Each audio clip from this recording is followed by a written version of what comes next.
Donald Trump today snatching a potentially devastating legal defeat from the jaws of a crushing political defeat and likely hobbling his own case for the national emergency he declared today.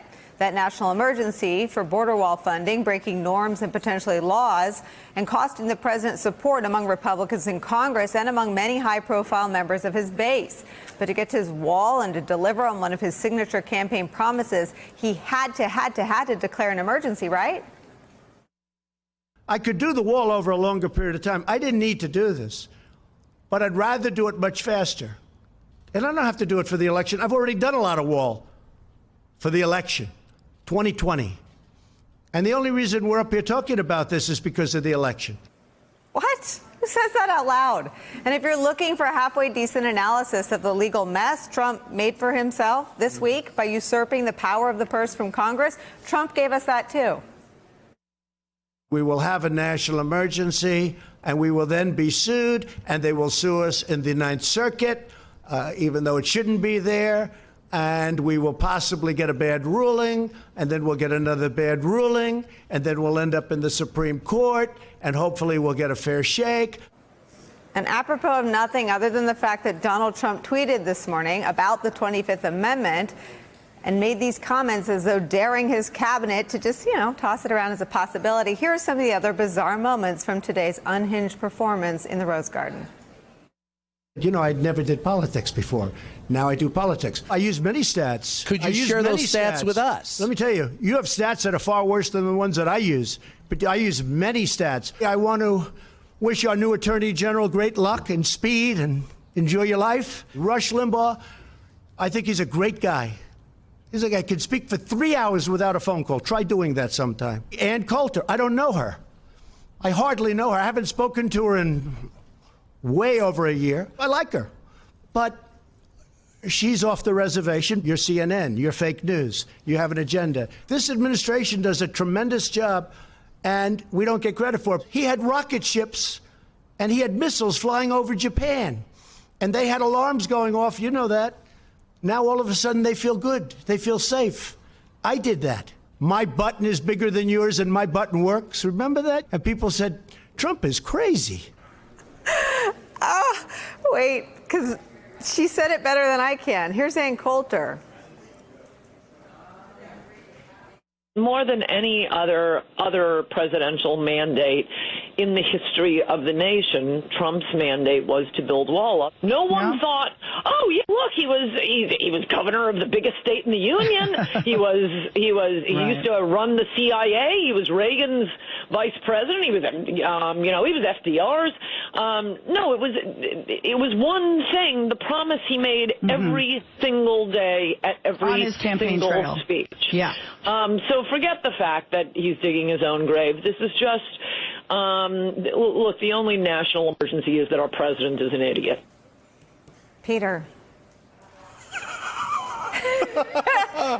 I was in the Rose Garden as this took place, basically in the front rows, and just to watch back those clips over the course of this day is just. Does it give you PTSD? We're all dealing with a little something, I think.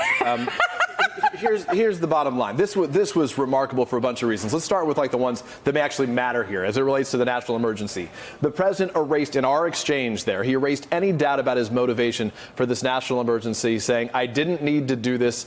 I just wanted to do it faster. Already Democrats have pounced on this. The ACLU, which is going to be challenging this declaration, is already using that in the first sentence of the release they posted today. The bottom line is, national emergencies are not to be scheduled. You can't talk about national emergencies for a couple years, for a couple months, and then say, we're going to do it next Tuesday in the Rose Garden. It's a national emergency. And then in the Rose Garden say, but no, it's not an emergency. That's the very point. I mean, the bottom line is, within seconds of announcing that he was going to do this, he said, I really didn't need to do this. I'm just doing it because I want to move forward. I just want to push back on something you said. I don't think it doesn't matter that Ann Coulter called him an idiot and that he acted like one. I mean, Donald Trump is aware enough of conversations about whether or not the 25th Amendment gets batted around that he retweeted this morning from his Twitter feed a comment from Alan Dershowitz about the 25th Amendment.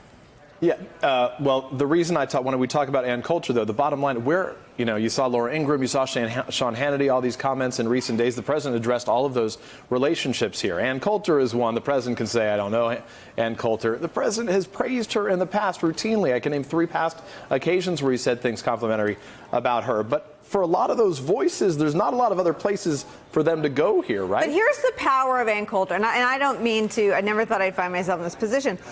Ann Coulter saying the president is an idiot. He could be naked, and not that I wish this on anybody, but he could be naked, and the 4 of us could say, for 60 straight minutes, the president's naked. 40% of the country would think the 4 of us are liars. He's not naked. He's fully dressed. Ann Coulter comes out and says he's buck bleep naked, and they suddenly see him as naked because Ann Coulter has had a more intimate relationship, agrees with his base on more issues than he does. I think the break with Ann Coulter is a thing because her calling him an idiot has a lot more power than anybody anywhere else calling him an idiot. Look, I don't know that. I obviously it's heartening to hear Ann Coulter say that in a way. It cheers the spirit in some ways, the soul, to hear someone like that speaking the plain truth so clearly. But, I don't know that Ann Coulter has any actual political followers or following. It overstates her power. She's a mirror. Books she sells? I know, I understand that. But I'm not sure there's a lot of people out there in Trump Nation who, like, if Ann Coulter decides to defect and become a Trump hater, they're not going to suddenly be like, oh, Ann Coulter's leaving the president. I'm going with Ann Coulter. What I think it's important is that in December, Ann Coulter single-handedly, almost with the help of Rush Limbaugh and Sean Hannity, threw the entire country into disarray. The president was ready to sign a deal. He was ready to make the deal, keep the government funded, et cetera, do all this stuff. And then Ann Coulter made a stink. And it mattered so much to Donald Trump that he derailed everything and threw us into the longest government shutdown in history. Now, is 2 months later, he suffered all that damage, and at the end of all of it, he's not made her happy. She's calling him an idiot. And I think the biggest thing it says is, what a loser. I mean, she was like the only person he wanted to make happy. He threw the country into disarray to basically make her and Rush Limbaugh and Sean Hannity happy. And at the end of all of this, they're not happy either. I mean, Nancy Pelosi kicked his ass in the shutdown, and now he's out there like begging for crumbs, and she's calling him an idiot on national television. I mean, how much worse could it get for him on this issue, in this particular fight that he's fought? He's lost on every front. Joyce, I follow Neil Katyal and George Conway, and it always gets my attention when they agree aggressively and with vigor on something, and within moments of one another, they both tweeted that the first lines in the lawsuits against this emergency declaration will be the president's own comments today in the Rose Garden. Is that the legal case against an emergency, that the person who declared the emergency said there was no emergency? I think Peter became a hero for plaintiffs' lawyers across the country today when he asked the president that question. I literally could not believe the answer, because what lawyers have been bandying about, constitutional lawyers, the smart people that I don't include myself among, but they've been having a conversation about the extent of the executive power being the focus of this, with courts giving great deference to the president over his determination that something is a national emergency. And of course, they would have argued that, but not expected necessarily to win. Now the president, I think, has put that into question. The data has always suggested that there's no national emergency here. Crime is down, immigration is down, drugs don't come in through the border like the president seems to think that they do. And now here we've got the president himself essentially saying it's not a national emergency. And every lawyer will pick up on that. And Trump may think that they're going to go to the Ninth Circuit, the most liberal circuit in the country. There will undoubtedly be cases there. But there's at least one case in progress on the Texas border. That's in the Fifth Circuit, one of the very conservative circuits that exists in the Deep South. I expect that they will succeed there as well, and the president will have only himself to thank for their victory. So they'll lose, likely, legally. The Republican Party also died another death today.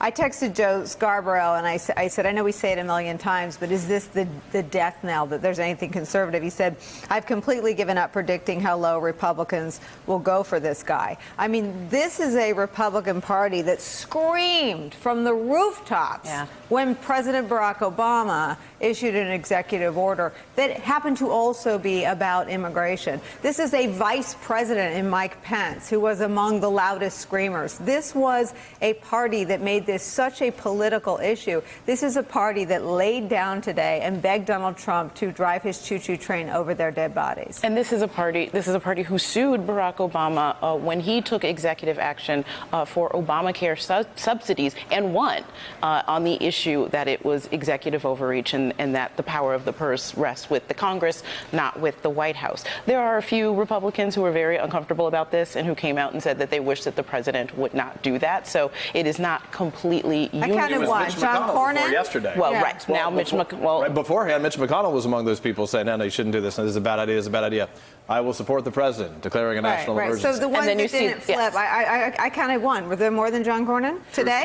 There was Senator Collins. How many? There was Rubio, Collins, I think Murkowski said something about that. Who criticized him today? Anybody? Well, I saw one. Well, Congress is half out the today. country. One. Recess. But the point is, this is a big problem for them. This idea of the separation of powers, this idea of the rule of law, the overreach of the executive branch has been a Republican call over and over again throughout every Democratic administration, and President Trump is throwing that out of the window. And I think he knows that this is a loser for him legally. He's just using this as a political fight. That whole spiel about how he's going to lose and it's because it's political and this, that, and the I'm sure he's been informed. This is a terrible thing to do. It's going to be challenged and you will likely lose. But he doesn't care. He's boxed in. He lost in the fight with Nancy Pelosi. He's boxed in, and this is the only place that he can go politically.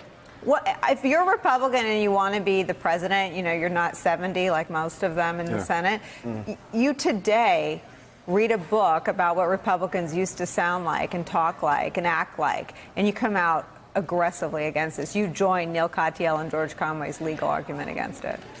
I think I would, if I were a Republican, an ambitious Republican looking for the future, I'm not talking about the short-term future. I'm talking about Republicans who might, in some theoretical universe, decide to challenge Trump in 2020. But if you're looking down the road for life after Trump, something that it seems none of them have had any ability to even fathom that there would be such a thing for the last 2 years. One of the most incomprehensible things in the world is the notion that, people, as an example, people who have lied to the House Intel Committee, not seeming to understand that in 2 years Democrats could control that committee and that they would be in trouble for perjuring themselves. Exactly. All of these elected Republicans still seem to dwell in this world where they find it impossible to project their minds 24 months or, heaven forbid, 6 years forward, that there's going to be a world after Donald Trump. And in that world, standing up to Donald Trump on this issue, exhibiting some kind of spine, some kind of principle, and enunciating some of the old Republican verities would do them great good in their long-term political futures. But but they have behaved in totally irrational ways, as far as I'm concerned, for the last 2 years, just in terms of their self-interest, and they seem to be continuing down that path. I want to give you the last word. Every week is like 11 weeks long. This has been 12. like the longest January, February of my life. But You're welcome to come to the White House and join us. I ask you what might know, but we live and die by all your great reporting from there. What happens next? Well, there are different ways to view what happens next, right? You can view it in the short term and in the long term. In the short term, this guy is a day trader, right? So he's going to be fighting the next fight in the moment that it occurs. When you're challenging him with a question, as we witnessed in the Rose Garden today, he's quickly just trying to come up with some facts, some information, something he heard from a friend on the phone call late last night, and just spews it, right? One about the legal ports of entry. The president today said it was a lie to suggest that most drugs come through ports of entry. We know that 90% of drugs come through ports of entry, right? But he has to fight back. Today, when we suggested, wait, why are you declaring a national emergency now? You guys controlled Congress for 2 years. He says, well, you blame Paul Ryan. It was his fault then, right? So in terms of what comes next, frankly, who knows what comes next? I think we just saw the beginning of 2020. Obviously, the president's just like, he's all in. This is the way we're going to go. We're going to hang this one up in the courts. But the bottom line is he pushed aside the fight with Congress to introduce a battle in the courts, and he frankly thinks that that's one, at least rhetorically, that's a little bit easier to fight with. The courts can't fight back, at least the way that some of these lawmakers conceivably could. Joyce Vance, what happens next legally? I mean, does this declaration go through and money, I mean, do construction workers head to the border and start hammering with hammers and nails? Or does this all get stopped? Because I know Jared and the president, they looked at pictures and paint colors and swatches, but does this get stopped before anybody rolls up in the pickup? So there's a little grace period here. The president can actually spend some money under legislation that was passed in the waning days of the Obama administration for fencing. But I think what really happens here is based on the statute that's involved in calling for a national emergency situation. And that permits Congress to override the president's determination. I think we'll likely see that begin in the House. The Senate will have to take a vote on it, as the way that this law is written. And so we will actually have an on-the-record accounting for all of our elected officials. From those Do they Republicans. believe in the rule of law? Do they support the rule of law? Or are they willing to throw the rule of law into the trash can and support this president? And that may be the compelling development as a result of what has happened this morning. You agree with that? No, I think she's exactly right, right? The whole point was to avoid this moment, and all of a sudden this is the moment that's going to show up in their laps right now. Gerald Nadler has already said it. The Democrat has already said, hey, this is going to happen, the joint resolution of termination. Republicans in the Senate are going to have to vote on this thing. The president vetoes. But they're all on the record. All right. Hey there, I'm Chris Hayes from MSNBC. Thanks for watching MSNBC on YouTube. If you want to keep up to date with the videos we're putting out, you can click subscribe just below me or click over on this list to see lots of other great videos.